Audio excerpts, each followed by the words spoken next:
Natalie, Zuri? Thanks for the weather updates, Jamie. Boo! There's going to be rain. There's no sun, a little bit of rain, but it's okay. We had a nice weekend, so it's okay. We had a great weekend. We'll survive.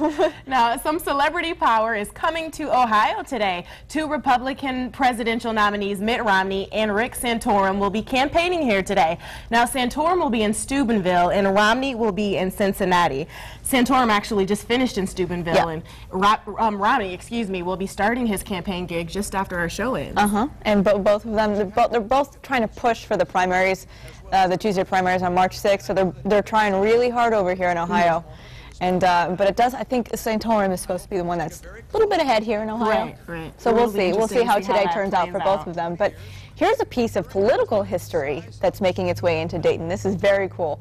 A 147-year-old letter written by a former slave in Dayton hit the web several days ago, but people are talking about it now because its authenticity has been called into question. Essentially what it is this letter surfaced about this former slave wrote to his slave master, kind of telling him in a really nice way to take a hike, basically. Well, and actually, wasn't it the slave had he run away and ended up in Dayton? It was after the Civil War, so he was emancipated and he came here to Dayton. And when you look at the letter, it's written in Dayton. It says Dayton, Ohio. But the Professor Michael Johnson of Johns Hopkins University has issued a statement saying that the letter is in fact very real, and he says, among other things, according to the 1870 federal manuscript census, Jordan Anderson is that former slave that wrote the letter. His wife and four school-aged children are listed as living in the 8th Ward of Dayton, Ohio. So, I mean, there's a few other things that he said that really validated the letter, but it is so, in my opinion, it is so interesting that this piece of history, written in Dayton almost 150 years ago, resurfaced. Absolutely, and the fact that it's getting national recognition, that's really cool. Yes, and but I think people might have been calling it into question because it was like, is he really telling him to take a hike like that? Who wouldn't? I mean, I guess I have to read the letter so that I can judge it. It is very interesting. You should read it. But definitely a really cool piece of history right here in Dayton. Now, Dayton also has a really good reason to smile because Girl Scout cookies are back. This is the moment I wait for all year.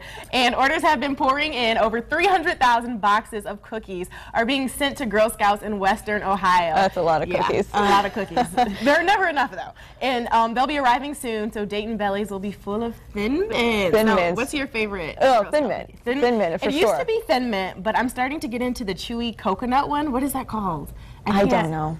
Samoas. It's called a Samoa, and it is delicious. So I think we need. Do you eat the Thin Mints? Do you like the Thin Mints? Yeah, I love the Thin Mints. Are the most popular one. Yeah, that was my favorite for a very long time, and a lot of people throw them in the freezer, you know, and then take them out later. So we want to know what your favorite Girl Scout cookies are. So make sure you let us know on Facebook. Hit up the Facebook page and sound off. Yes, we want to know if you're a Thin Mint fan like us.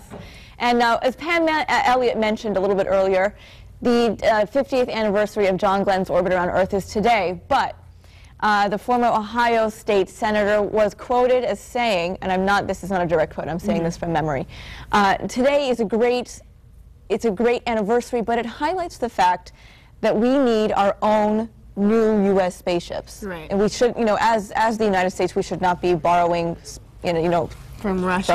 I mean, that's backwards. Especially when he made his orbit in the 60s, we were at our heyday. You know, and here we are 50 years later, and it's completely turned around. So, does he have a point? Yeah, I mean, you know, a lot of people think he does. Absolutely, I would agree with that. Yeah. I would definitely agree, especially considering where we were 50 years ago to now. I think it would be nice to kind of take back some of that authority that we had. Yeah. I mean, it doesn't really make sense. We're the United States. I mean, we pioneered so much, and now we have to borrow our spaceships from Russia. Can we borrow that spaceship for like 2-3 days? So yeah, I think we definitely need to work on that. Yeah, it's just something that needs to become part of our national discussion. But still to come on Living Dayton, how one local